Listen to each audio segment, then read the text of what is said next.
Hello guys, welcome back to my channel. I'm Kelvin Getuma. So today we'll be dealing with business cycles and cyclical fluctuation. The business cycle is the tendency for output and employment to fluctuate around their long-term trends. So the continuous so we have causes. There are a number of explanations of the business cycle, but changes in the level of investments seem to be the most likely. In the simplest Keynesian model, an increase in investment leads to a larger increase in income and output in the short run. Higher investment not only adds directly to aggregate demand, but by increasing income adds directly to consumption demand, a process known as the multiplier. The reasons for change in investment may be explained as follows. Firms invest when their existing capital stock is smaller than the capital stock they would like to hold. When they are holding the optimal capital stock, the marginal cost of another unit of capital just equals its marginal benefit. This is the present operating profit which it is expected to give rise over its lifetime. This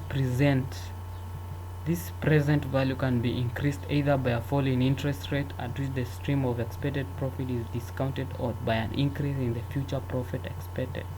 In practice, it is generally believed that changes in expectation about future profits are more important than interest rate changes. If interest rates and real wages change only slowly, the most important source of short-term changes in beliefs about future profits likely to be beliefs about future levels of sales and real output. Other things being equal, higher expected future output is likely to raise expected future profits and increase the benefits from a marginal addition to the current capital stock. This kind of explanation is known as the accelerator model of investment. In this theory, it is assumed that firms estimate future profit by extrapolation of past growth of output. While constant output growth leads to a constant rate of growth of capital stock, it takes accelerating output growth to increase the desired level of investment. Though the accelerator model is acknowledged to be a simplification of a complex process, its usefulness has been confirmed by empirical research. So, just how firms respond to changes in output will depend on a number of things, including the extent to which firms believe that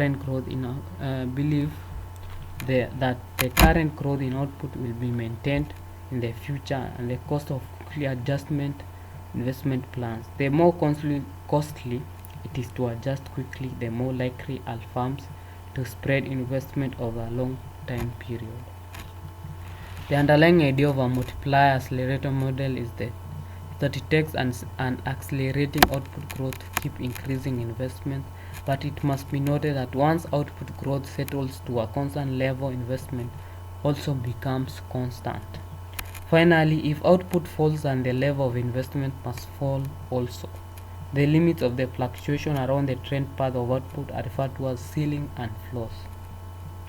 If you assume that the circular flow of income is in equilibrium at less than full employment, and there is an increase in investment, the effect of this will be to raise national income by more than an equivalent amount because of the effect of the multiplier. This will in turn produce a more than an equivalent amount because of the effect of the multiplier. This will in turn produce a more than proportional rise in income, and so on. This cumulative growth of income will continue until the economy's full employment ceiling is reached. The process then goes into reverse with an accelerated decline in the absolute level of net investment, followed by a multiplied reduction in income, and so on. The bottom of flow of the recession will come when withdrawal once more equal the reduced level of injection. It is argued that the modern economics do not fluctuate as much as they did in the past because of built-in stabilizers, which operate automatically, and the use of discretionary measures which are available to the government. So the taxation system is said to act as a stabilizer that operates automatically, and this use of discretionary measures which are available to government. This taxation system is said to act as a stabilizer in the following way. As income rises, a progressive taxation system takes larger and larger proportion of that increased income. When income falls, revenue drops more than proportionality. Other built-in stabilizers are unemployment benefits and welfare payments, because expenditures on this rise and fall with the unemployment rate.